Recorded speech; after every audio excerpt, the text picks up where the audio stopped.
sabemos como foram aviados. Mas o que é importante no discernimento ético é que a política, ela é, juntamente com a economia,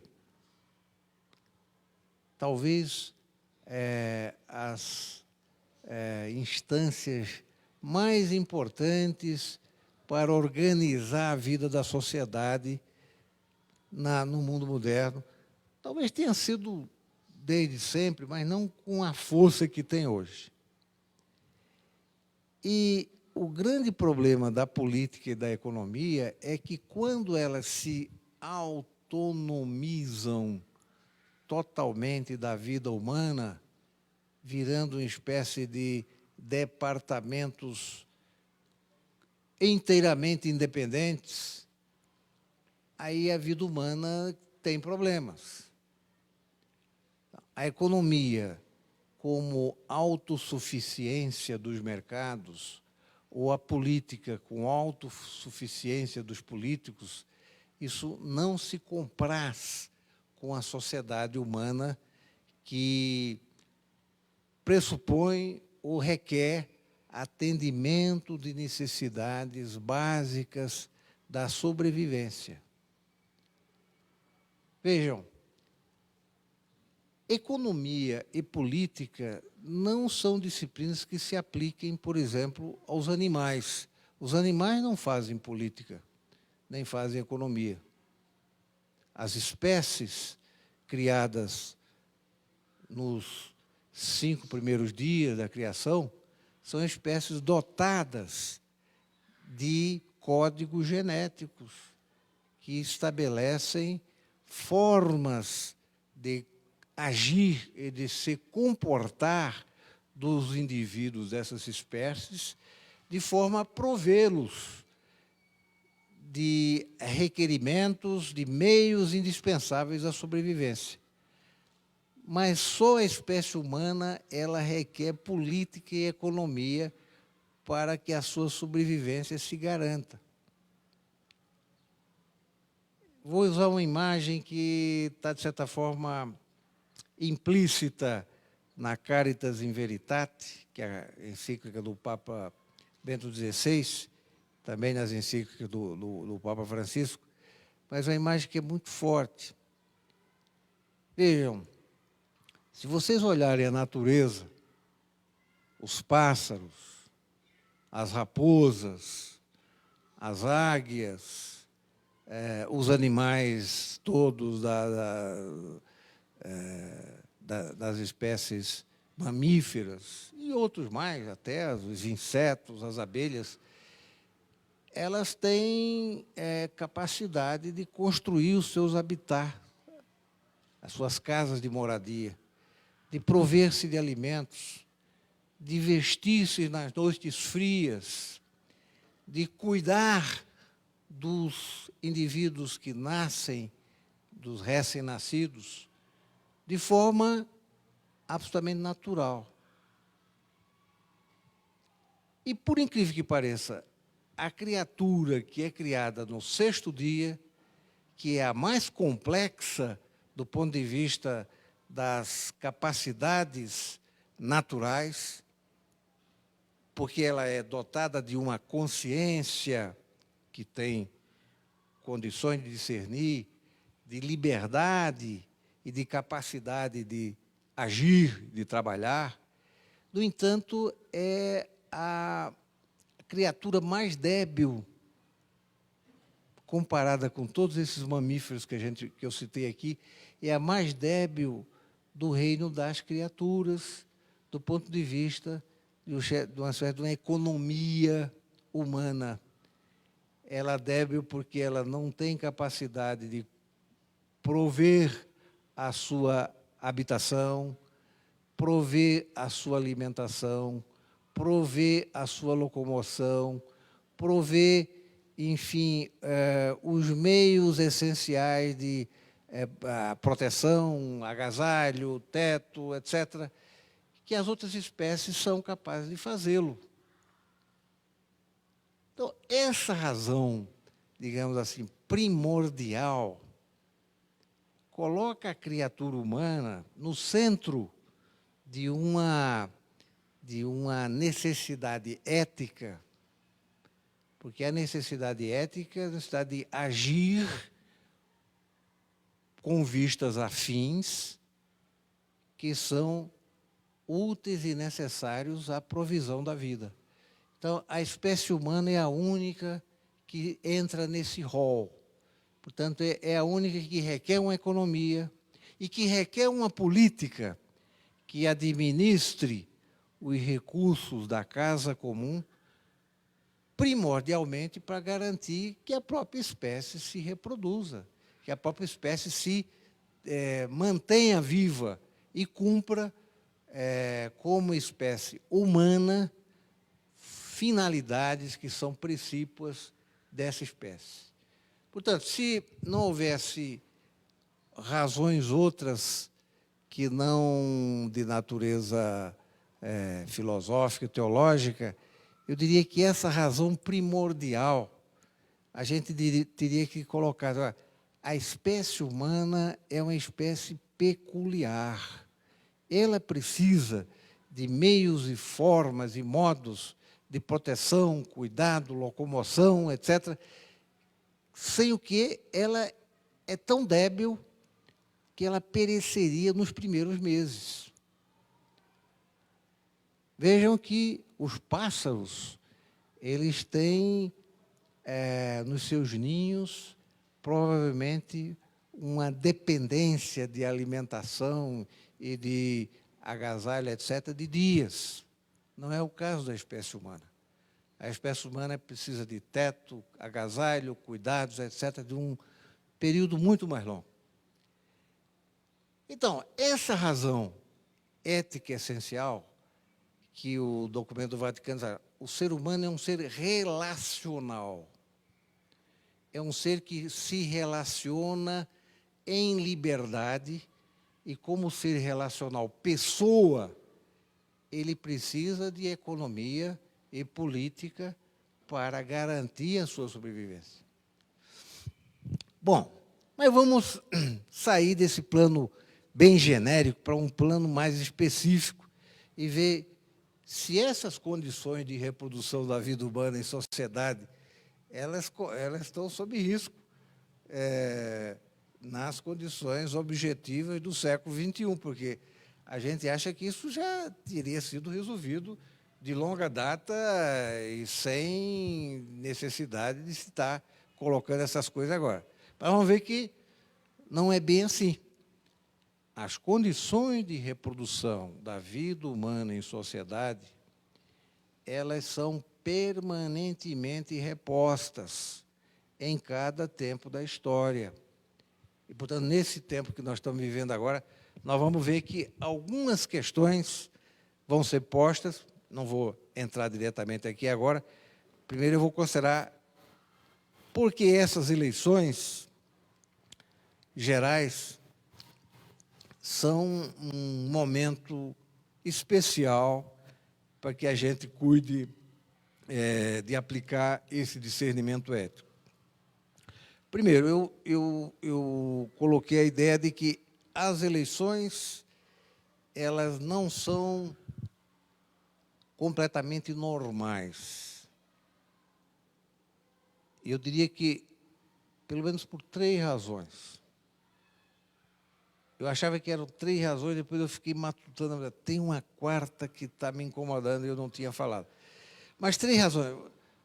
Razões demonstráveis. Isso aí não preciso nem de usar de opinião. Primeiro, é a questão da governabilidade depois das eleições. Porque quando você faz uma eleição normal para a mudança de governo, em que as regras estão completamente pré-estabelecidas e não alteradas, a governabilidade não é problema. Mas a questão toda é que houve uma mudança de regras políticas essenciais à democracia no período 2015, 2018, de forma que essa eleição ela se dá no momento em que a chamada ordem social da Constituição de 88, são mais de 30 artigos que tratam de direitos sociais. Somente para citar um exemplo, ela está suspensa por 20 anos.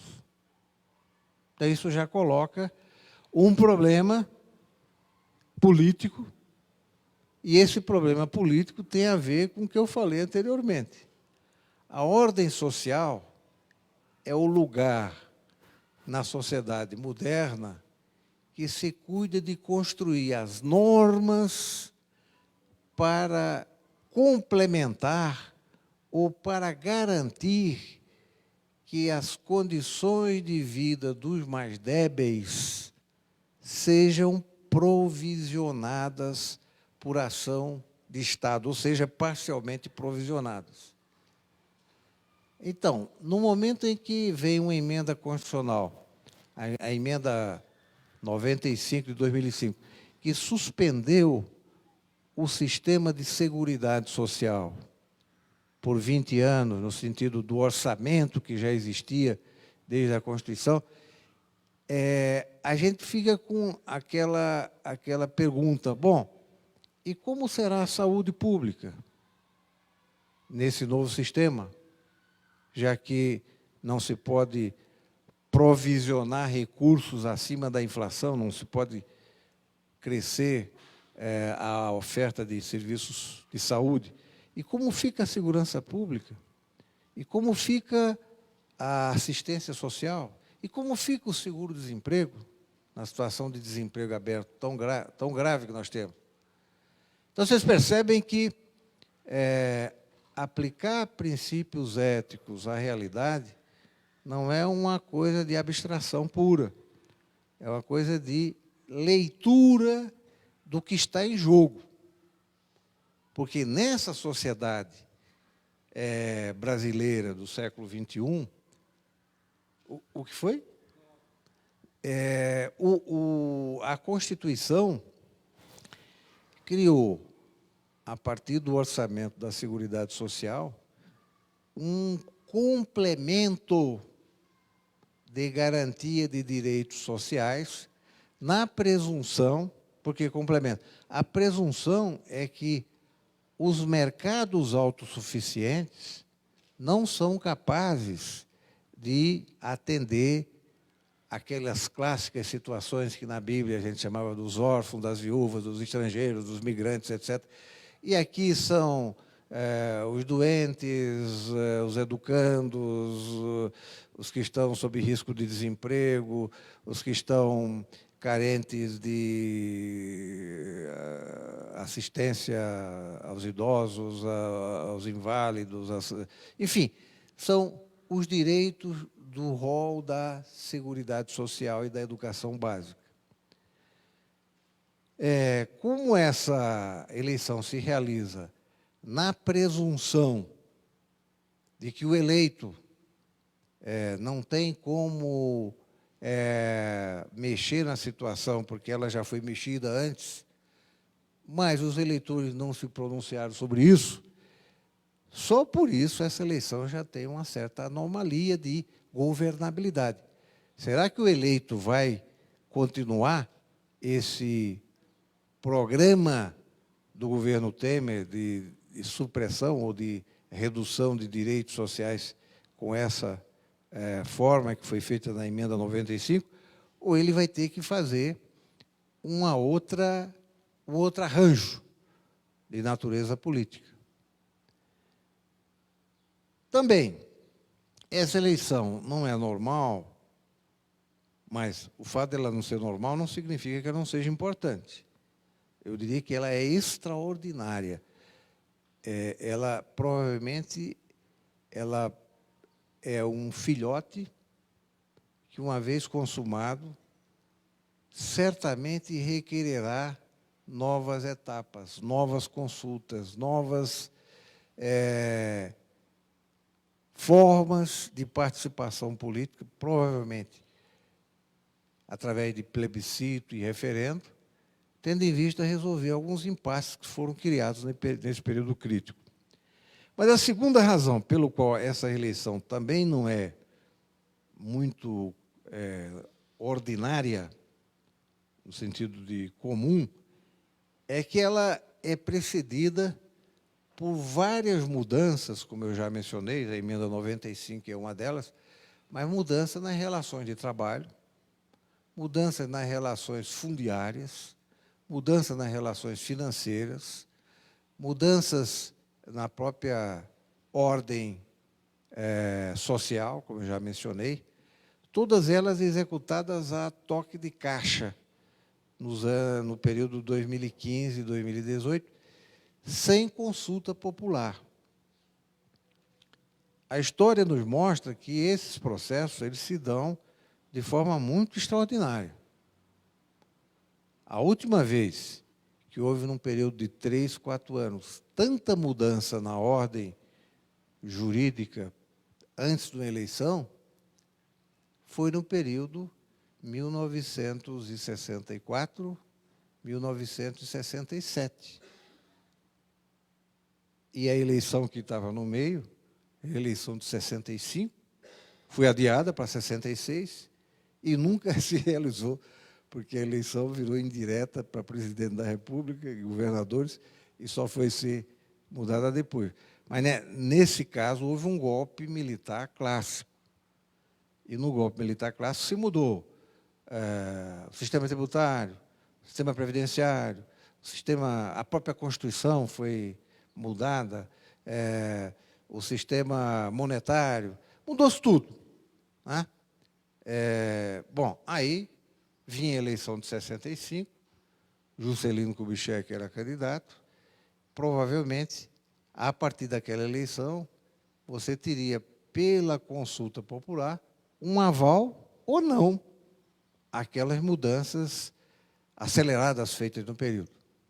Quem sabe da história conhece o que aconteceu com o Juscelino, foi cassado, e com a eleição que foi adiada indefinidamente. Então,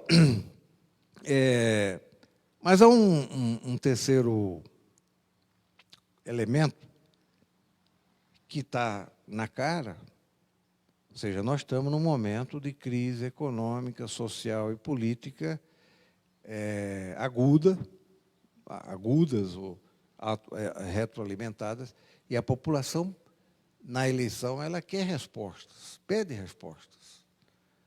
Até por isso a eleição ela tem algumas cobranças muito fortes. Só para a gente ter uma ideia, essa semana mesmo, o IBGE divulga pela PNAD os números do desemprego aberto mais desalento. Desalento é quando a pessoa está desempregada e parou de procurar emprego porque não conseguiu nos últimos 2 anos.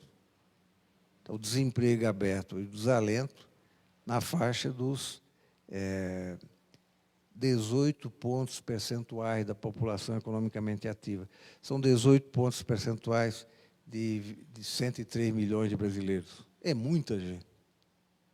Então, só por esse número significativo, essa eleição tem que ser um escoadouro para demandas que estão refletindo uma situação crítica pré-existente.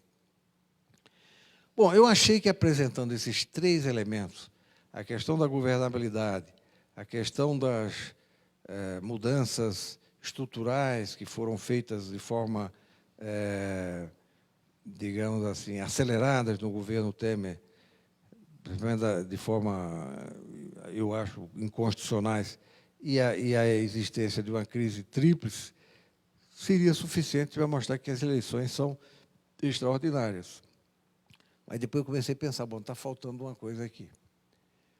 Porque eu não me lembro, olha, que eu já tenho 70 anos, com exceção das não eleições do regime militar, mas eu não me lembro de nenhuma eleição em que o candidato mais cotado, mais votado, ex-presidente, etc., fosse preso, condenado e impedido de participar da eleição previamente. Aí, eu digo, eu não gostaria de apresentar isso em primeiro lugar, porque isso vai criar uma celeuma. Tem pessoas que acham, têm uma opinião, outra A, B, etc., e não faz parte da nossa visão doutrinar ninguém sob o ponto de vista A ou B. Mas eu digo, olha, tem uma forma muito peculiar de tratar dessa questão. Porque as outras questões, elas são demonstráveis. Mas essa questão de um processo judicial aparentemente espúrio, quem tratou de forma mais, eu diria, mais didática, porque não o tratou de forma factual, mas tratou da forma como metáfora, foi o Papa Francisco, numa homilia no mês de maio. Ele citou, na Santa Marta, ele citou uma situação hipotética, de um país hipotético, de um presidente hipotético, ex-presidente, candidato à nova eleição, que é previamente submetido a uma execração publicitária por meios de comunicação de massa durante meses e meses e meses. Depois ele é condenado, é preso, é impedido de participar. Como ele não disse que país era, aquilo ficou como se fora digamos, uma metáfora. Eu diria, usando essa metáfora, e sem entrar na discussão, algumas pessoas acham que, não, mas ele é corrupto, ele é isso, ele é aquilo. Bom, o fato é que há uma suspeição muito forte de que houve um processo judicial, político-judicial, anormal, inviabilizando um dos participantes de participar do processo. Então, isso, com mais os outros elementos, caracteriza essa eleição como uma eleição extraordinária. O fato de ser extraordinária não significa que ela seja menos importante, pelo contrário. Significa que, provavelmente, ela não virá solteira. Ela, para vir, ela precisa vir casada. Já que não coloco a hipótese de 65, quando o general Castelo Branco conseguiu do Congresso uma prorrogação por mais um ano do seu mandato e depois, com um ato institucional, cancelou as eleições diretas de 66. Eu não coloco essa hipótese hoje porque o Michel Temer não é o general Castelo Branco. Mas eu diria que ela não pode vir solteira porque o eleito, nessas condições que eu coloquei aqui, ele não governaria de forma normal, porque tem vários impasses a resolver que ele precisaria resolver solicitando a aprovação pelo Congresso. Mas um dos ingredientes da crise que nós vivemos é exatamente a relação promíscua entre o Executivo e o Congresso na aprovação de temas e teses de muita controvérsia. Então, um Executivo que fosse, para usar um bom português, fosse ter que comprar deputados para aprovar projetos A, projetos B, e principalmente uma emenda constitucional que ele teria que rever, etc., ele se desqualificaria do ponto de vista de uma leitura popular a respeito da ética na política, que está correta, no sentido de que precisamos recuperar os padrões éticos da vida republicana. E, portanto, por essa e por outras razões, meu feeling é de que essa eleição é uma eleição vem clamando e chamando plebiscitos e referendos sucessivos para resolver vários desses impasses que eu coloquei na caracterização do período como um período de anormalidade. Bom, mas vejamos nessa eleição quais são as propostas ideológicas mais recorrentes, sua contextualização e, principalmente, os critérios que a gente precisa ler ético-politicamente. Você teria, possivelmente, três, eu vou colocar didaticamente três, um pouco as três vertentes que estão na cartilha do DIAP. A cartilha do DIAP diz, bom, tem três enfoques doutrinário ideológico dessa eleição. Uma é a daqueles que defendem o Estado social. O Estado social é o Estado da Constituição de 88. Estado de direitos sociais. Então, qual é o problema aí? Esse Estado social foi atacado por setores que fazem a leitura o seguinte: o Estado social não cabe no orçamento. Ou seja, o Estado social é caro. Nós temos que desvencilhá-lo, suprimi-lo ou reduzi-lo substancialmente para resolver as contas públicas. Essa é uma leitura que vem já na segunda proposta, que é a proposta neoliberal de Estado mínimo e de mercados autossuficientes. E tem uma terceira proposta, que talvez nem seja tão proposta estruturada, mas ela está nas mídias, nas cabeças das pessoas, o tempo todo. É a ideia de aprofundamento do Estado de direito penal com mercados autossuficientes. O que é Estado de direito penal? Estado de direito, a gente sabe o que é. Estado de direito, você tem direitos políticos, civis, sociais, etc. Os direitos políticos e civis são direitos da ordem jurídica, e os direitos sociais também, com a diferença que os direitos sociais são direitos onerosos. O Estado tem que bancá-los através de orçamentos. O Estado de direito penal tem a presunção de que basta você acionar a polícia, Ministério Público, Judiciário e realizar uma operação sucessiva e profunda, ou profunda da forma como eles consideram, de caça às bruxas ou de caça aos corruptos, que tudo mais se resolve no contexto. Eu me lembro, no último debate de televisão, teve um candidato que disse, não, a minha agenda é o seguinte, eu vou botar o juiz Moro como meu ministro da Justiça, e a ideia é aplicar, digamos assim, de forma aprofundada a Operação Lava Jato, porque tudo que for daí resultante vai resolver o problema econômico fiscal brasileiro. Então, é uma ideia bastante simplista da realidade. E uma ideia que a gente já sabe que ela é necessariamente seletiva.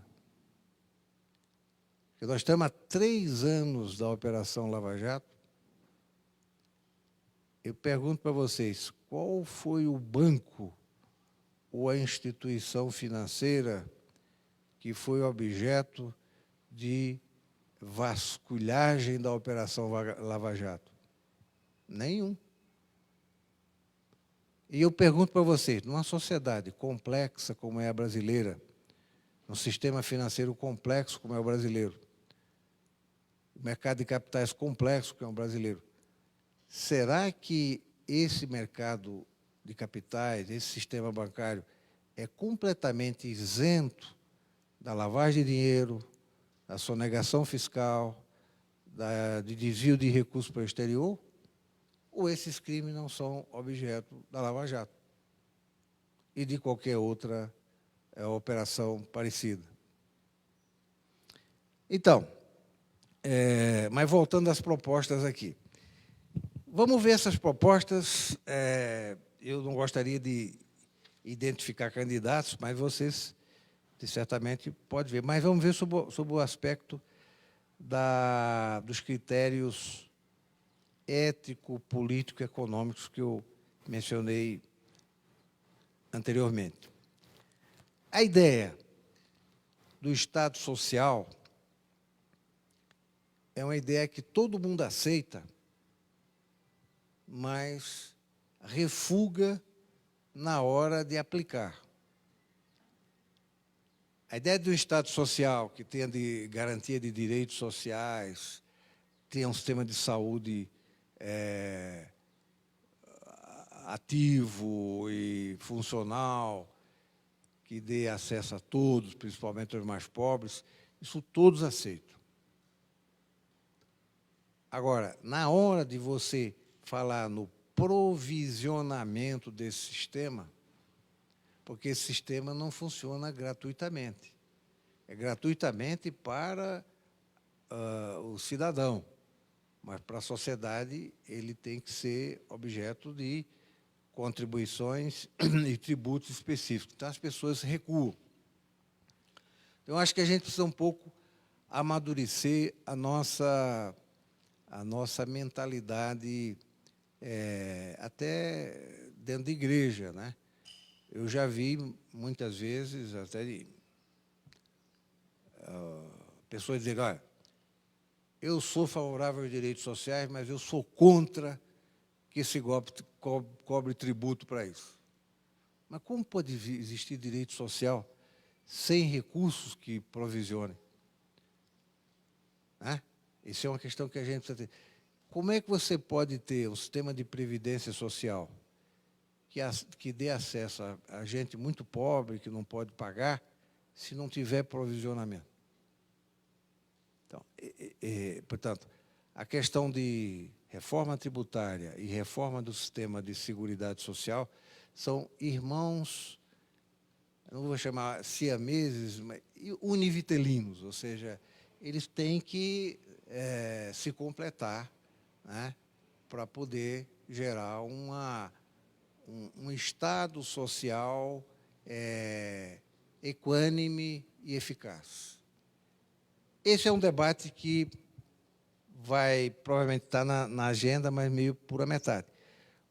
A segunda proposta, é a proposta do Estado mínimo, e aqui, veja bem, eu acho que eu tenho meu ponto de vista, mas eu não quero ser maniqueísta político. Esse é bom, esse é ruim. Do ponto de vista de critérios éticos, o Estado mínimo e o mercado autossuficiente, ele contradita critérios ético-teológicos de uma economia a serviço da vida. Porque só Deus é autossuficiente. Qualquer instituição social humana que se promova e que se pré-estabeleça como prescindindo a ideia da ética, a ideia primordial de atendimento das necessidades básicas, ela está criando uma espécie de uma idolatria política. Então, o neoliberalismo, no sentido, mas tem várias formas de neoliberalismo. Tem os neoliberais que acham que o Estado deve sair de alguns setores, porque eles não precisam estar lá. E tem os neoliberais que acham que o Estado deve sair de tudo, que possa ser ocupado pelos mercados, e principalmente pelos mercados internacionalizados. Daí você teria educação como mercadoria, saúde como mercadoria, previdência como mercadoria, lazer como mercadoria, e da lógica dos mercados é incluir apenas quem tem renda e riqueza para pagar pelos produtos que ele oferece. Quem não tem renda e riqueza qual é a resposta dos mercados? Dizendo na brincadeira, vá se queixar para o bispo, porque ele não entra no atendimento das demandas sociais. E a terceira proposta do Estado de Direito Penal, aí nós temos que ter também uma... primeiro é o seguinte, tem um elemento positivo, que veio com a Lava Jato inicialmente, que é botar um freio na relação promíscua do Estado com os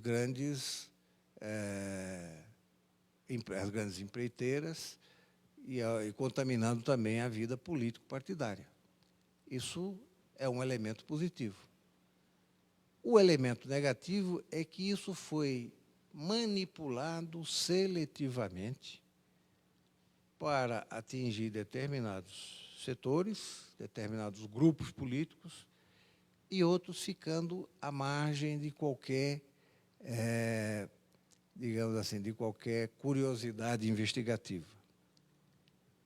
E outro aspecto também é que os processos da Operação Lava Jato, elas criam uma cultura de que basta você execrar, prender e iniciar um processo de aplicação das chamadas delações premiadas, que a pessoa está julgada e culpada a priori. E aí muitas injustiças são cometidas. Até porque esse não é um processo regular de direito penal no Estado democrático. Eu só vou citar um caso que eu conheço bem, até porque eu fiz uma avaliação nesse caso. Programa de Aquisição de Alimentos da Agricultura Familiar. Esse programa foi um dos primeiros a ser objeto das operações espalhafatosas do juiz Moro, em Curitiba.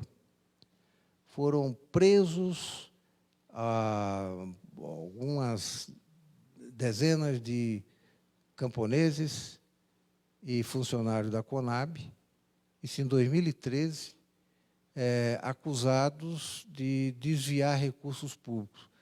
Mas eles são acusados, ao mesmo tempo eles são mostrados na televisão com algemas.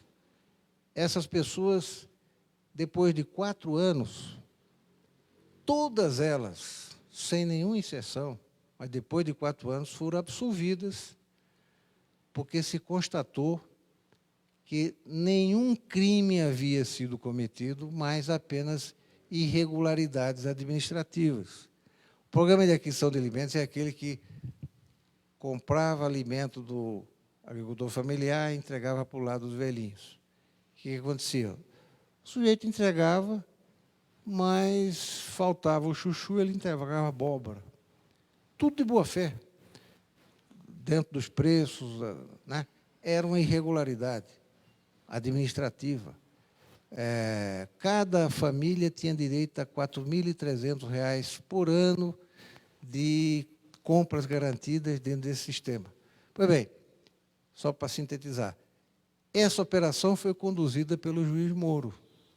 As pessoas que foram execradas eram pessoas simples, camponeses, servidores da Conab, etc. Amargaram 3 anos, 3 anos e meio, quase 4 anos de execração pública. E foram todos absolvidos na primeira instância. O juiz Moro abandonou a causa, porque era uma causa de pequenos valores, depois ele percebeu que não tinha mais, ele botou juízes auxiliares, B, C, e todas as pessoas foram absolvidas. Então, eu digo, Estado de Direito Penal, como as pessoas acham que é a solução de problema, ela pode ser um agravante dos problemas, porque você opera de forma irregular, sem reconhecer que os acusados são previamente inocentes. Eles não podem ser execrados dessa forma. Bom, mas vamos, já nos aproximando do final aqui, para que a gente possa debater um pouco as propostas de reestruturação e mudanças na situação vigente. Bom, se a gente olhar o conjunto das situações que nós mencionamos, eu diria que a primeira questão a enfrentar nessa eleição é a questão da governabilidade pós-eleitoral. A governabilidade que vai se dar a partir de 1º de janeiro de 2019. Quem quer que seja o eleito.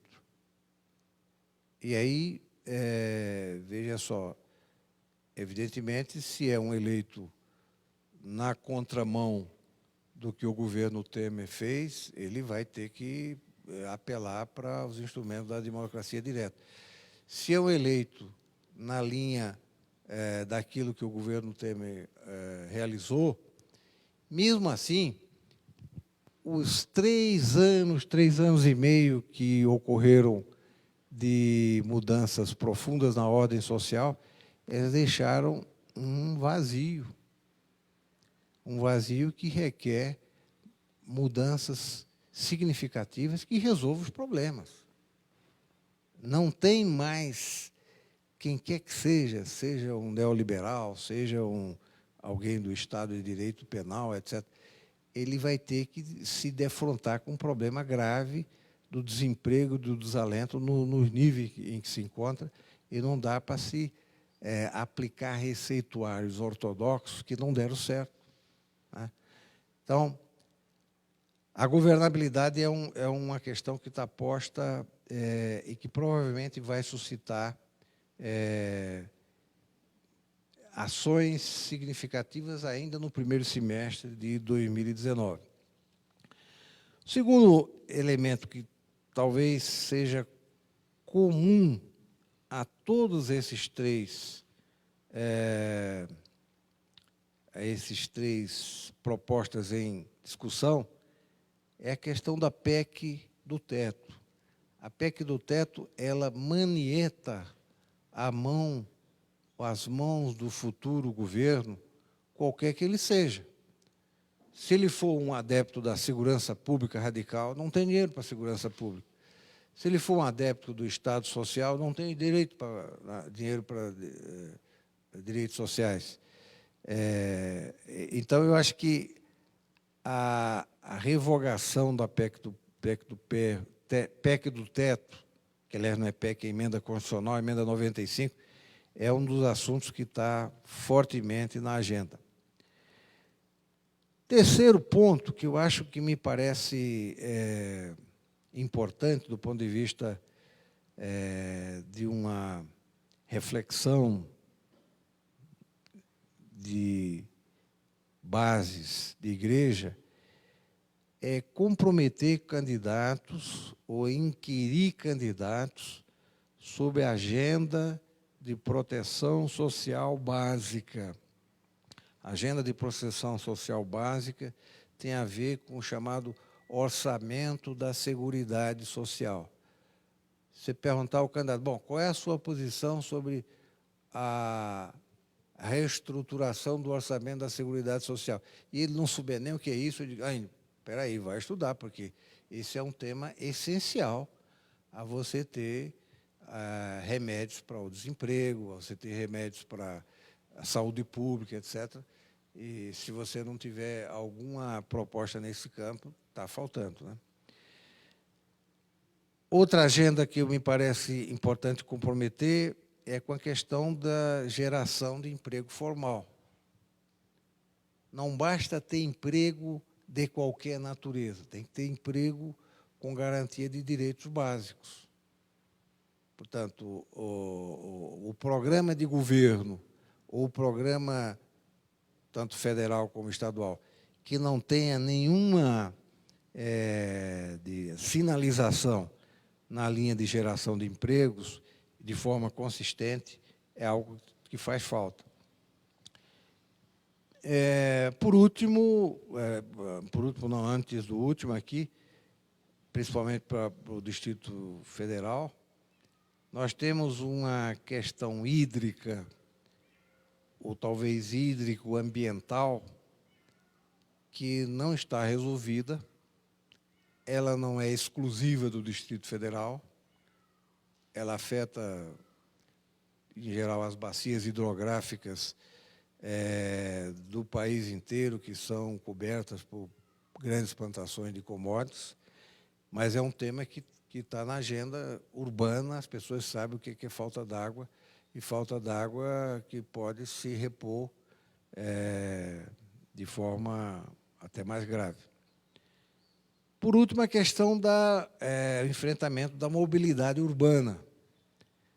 A questão dos tempos que se despende com locomoção, com perda, com esperas, etc., são questões que estão presentes. Evidentemente, eu coloquei aqui algumas.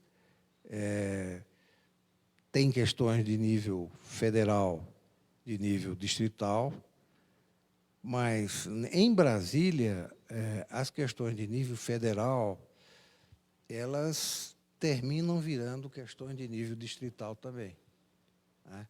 Até porque o orçamento público do Distrito Federal, da parte de segurança pública, da parte de educação, basicamente, é um orçamento público federal.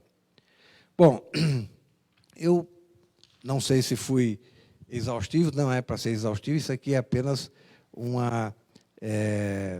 primeiro chute na bola, e aí eu aguardo para a gente poder, evidentemente, conversar um pouco mais. Obrigado.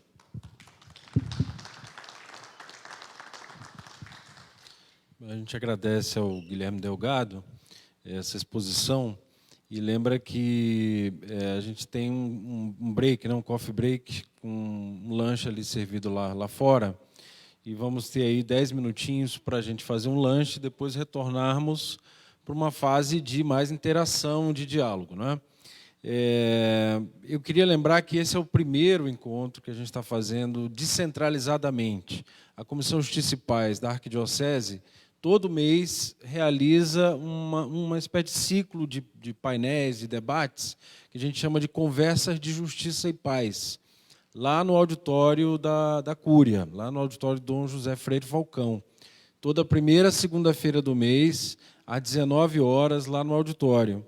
E esse ano, especialmente, que é um ano decisivo, é um ano de eleições, esses temas, em geral, têm também discutido as questões de democracia, política, economia, aquilo que interessa à formação da nossa consciência e da nossa tomada de posição, né? Nós seremos convocados como cidadãos a participar da eleição daqui a algum mês, mais ou menos, um mês e pouco, e a gente espera contribuir com essas reflexões.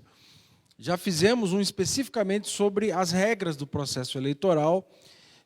Isso fica disponível na página da gente na internet, também no perfil do Facebook e do próprio YouTube. Esses vídeos estão todos lá. Quem tiver tempo, tiver condição ou interesse de buscar um pouco mais essa reflexão, pode acessar esses canais. Eu queria falar 5 minutinhos para acrescentar alguns elementos aqui, para que na volta a gente tenha mais algumas outras bases para indagação e para questionamentos. Sempre foi interesse da comissão, o próprio Dom Sérgio reforçou essa missão que se atribui a gente, interpelar como igreja os candidatos, agora nesse pleito que se avizinha, né?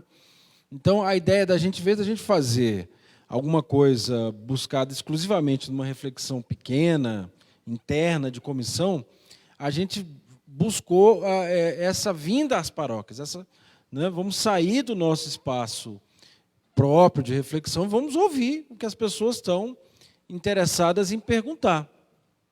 Então, a gente tem muito interesse nessa fase que vem agora, depois do nosso lanche, porque nós vamos recolher esses questionamentos, essas dúvidas, essas indagações, para montar um programa, se for possível, de entrevista com os candidatos, pela perspectiva da Arquidiocese de Brasília, né?